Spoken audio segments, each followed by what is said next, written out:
Saudara calon presiden nomor urut 2 Prabowo Subianto meminta maaf kepada Budiman Sujatmiko, aktivis 98 yang pernah ditahan di masa Orde Baru dan kini bergabung ke tim kampanye nasional Prabowo Gibran. Hal itu disampaikan Prabowo saat membuka pidato di acara Suara Muda Indonesia untuk Prabowo Gibran di JCC Senayan Sabtu lalu. Sambil menyapa Budiman, Prabowo menyebut dirinya sudah meminta maaf karena pernah mengejar mantan politisi PDIP itu pada tahun 98 lalu. Selain Budiman, Prabowo juga meminta maaf kepada aktivis 98 lain, Agus Jabo, pendiri Partai Rakyat Demokratik yang kini jadi Ketua Umum Prima, karena mengejarnya saat aktif di militer pada era Orde Baru. Kemudian Saudara Budiman Sujatmiko. Wah.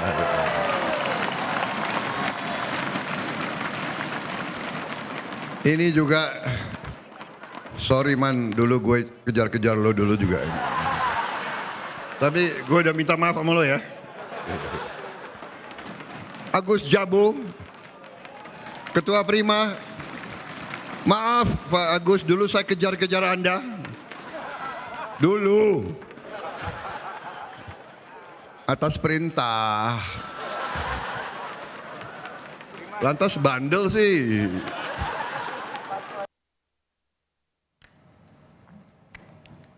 Ketua Perhimpunan Bantuan Hukum dan HAM Indonesia, Julius Ibrani, menilai sapaan dan permintaan maaf Prabowo kepada Budiman sebagai pembangkangan konstitusi, sekaligus mempermalukan Presiden Jokowi karena gagal memastikan jaminan HAM bagi para korban pelanggaran HAM masa lalu.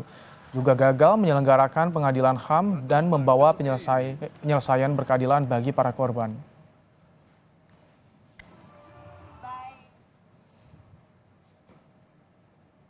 Sapaan ini tidak hanya membangkangi konstitusi dan mempermalukan Presiden Joko Widodo yang telah gagal menyelenggarakan pengadilan HAM dan membawa keadilan bagi korban, tetapi juga menghina akal pikiran seluruh masyarakat bahwa berbagai macam pengakuan dari banyak jenderal, berbagai macam pengakuan dari pihak-pihak yang mengaku tahu bahwa terjadi pelanggaran HAM berat berupa penculikan dan penghilangan paksa, tapi tidak ada satupun tindakan dari negara. Jadi ini juga yang membuat korban merasa berkali-kali menjadi korban karena tidak ada penyelesaian yang berkeadilan.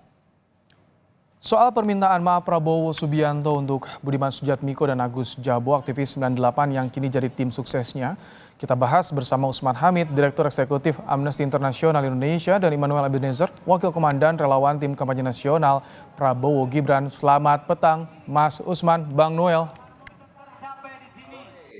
Ada Usman. Oke, Mas Usman, bagaimana Anda membaca, memaknai permintaan maaf Prabowo ini? Ya, itu kan dalam satu forum yang saya kira lebih bersifat politis.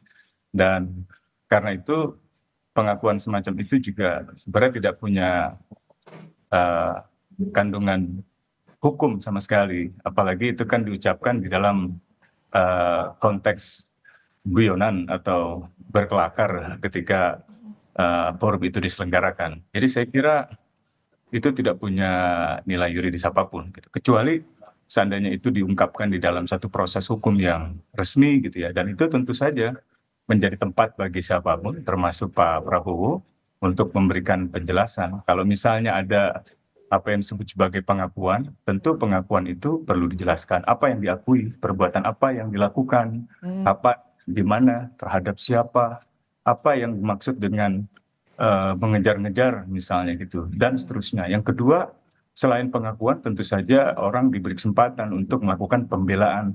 Dalam ucapan di forum tersebut, Pak Prabowo misalnya memberikan semacam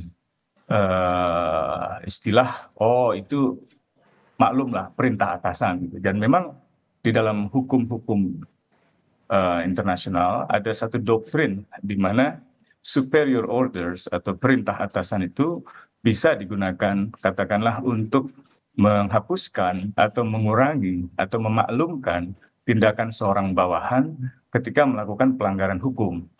Nah, di dalam sistem hukum pidana internasional atau di dalam berbagai praktik peradilan pidana internasional, tentu hal semacam itu tidak berlaku untuk apa yang disebut sebagai gross violations of human rights atau pelanggaran berat terhadap hak asasi manusia yang tidak bisa dikurangi dalam kondisi apapun. Salah satunya adalah hak untuk hidup Mas atau Usman, hak untuk sorry saya tidak potong, tapi kalau dikorbankan. Anda baca pernyataan Prabowo ini ada arahnya ke sana, ingin menghapuskan keterkaitan atau bagaimana?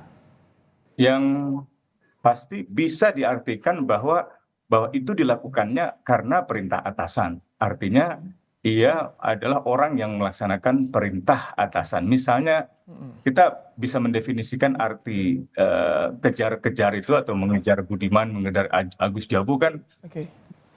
beragam ya. Kalau kita mau lihat kasusnya Budiman kan dia diproses hukum lewat kepolisian. Apakah memang ketika itu Prabowo sebagai Kopassus dan Jen Kopassus ikut melakukan operasi proses hukum? Saya kira tidak. Ketika itu lebih ke dalam proses pemidanaan politik lewat undang-undang subversi gitu. Lalu yang kedua, Oke. kalaupun Prabowo misalnya mau kita kaitkan dengan kasus penculikan, penghilangan paksa, atau penyiksaan terhadap mereka yang diculik dan disekap, tentu saja alasan perintah atasan itu tidak bisa dijadikan dasar untuk katakanlah memaafkan apa yang Prabowo bayangkan sebagai gue udah minta maaf sama lu ya, misalnya ke Budiman. Saya kira itu lebih ke bagaimana mengambil simbol Budiman yang seolah-olah merupakan wakil dari eksponen 98 untuk dikreditkan kepada Prabowo. Dan sebaliknya, Budiman juga terlihat menikmati itu seolah-olah ia mendapatkan semacam privilege politik atau semacam pencitraan yang mungkin ia inginkan Oke. dengan oleh Prabowo. Saya kira itu tidak lebih dari permainan imagologi politik gitu. Baik, ada privilege politik yang dirasakan oleh Budiman Sujatmiko ketika disinggung soal ini, sapaan minta maaf dari Prabowo. Bagaimana kalau Anda melihatnya, Bung Noel? Saya tidak sampai ke sana bicaranya soal privilege politik itu, karena yang terjadi bukan itu. Yang terjadi malah kita memang berharap dengan masuknya beberapa kawan-kawan aktivis 98 di Pak Prabowo, justru jangan sampai terjadi lagi yang namanya gerakan-gerakan junta militer. Kita sudah tidak relevan lagi. Kalau ditanya apa yang menjadi penyebab permintaan maaf, itu bentuk kejujuran dan ketulusan Pak Prabowo. Dia sebagai seorang negarawan yang sadar betul bahwa kejadian itu memang tidak baik. Kejadian itu ada benarnya dan itu hasil dari perintah. Nah sekarang kan kita mau bicara tentang rekonsiliasi persatuan bangsa ini. Sekarang kita tinggal mau lihat aja, kita mau bicara tentang masa depan atau masa lalu. Kalau bicara masa lalu nggak akan habis. Kita butuh yang namanya rekonsiliasi bangsa ini. Kita sudah letih dengan konflik-konflik yang selalu menjadi bahan konsumsi politik yang selalu dijalankan oleh para politisi-politisi yang sebetulnya ketika mereka berkuasa pun mereka tidak bisa berbuat apa-apa. Gitu loh. Tunjukin aja. Setelah 98 siapa yang berkuasa? Kita rutin ada berapa presiden? Ada Megawati, ada Habibie, ada Gus Dur, ada SBY. Selesai tidak? Jawabannya. Oke. Tadi disinggung juga oleh PBHI Julius Ibrani, Mas Usman, soal ini ada negara tidak tuntas dalam menangani pengadilan pelanggaran HAM berat ini karena dengan adanya pernyataan ini. Apakah Anda melihat seperti itu nyatanya atau justru betul ini bentuk rekonsiliasi menurut Anda, Mas Usman?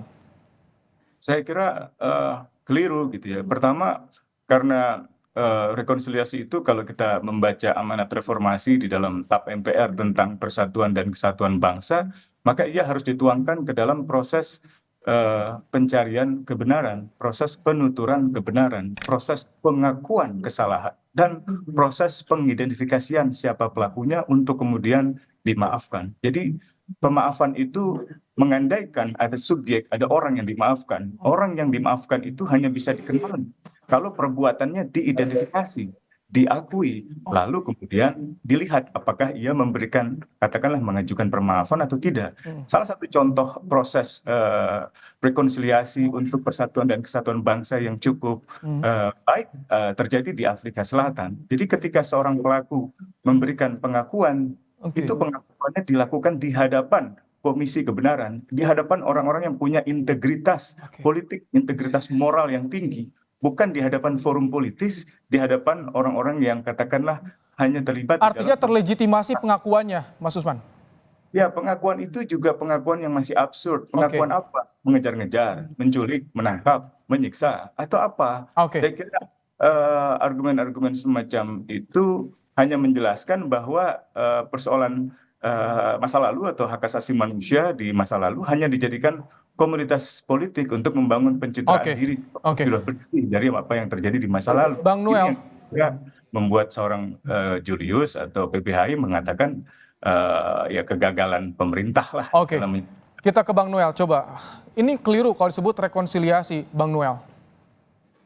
Ya, kalau keliru kan itu sudut pandang sahabat saya lah ya. Tapi hari ini dengan apa yang disampaikan Pak Prabowo berkali-kali di hadapan kawan-kawan aktivis 98, saya rasa ini bentuk keinginan beliau, ayo bangsa ini bersatu.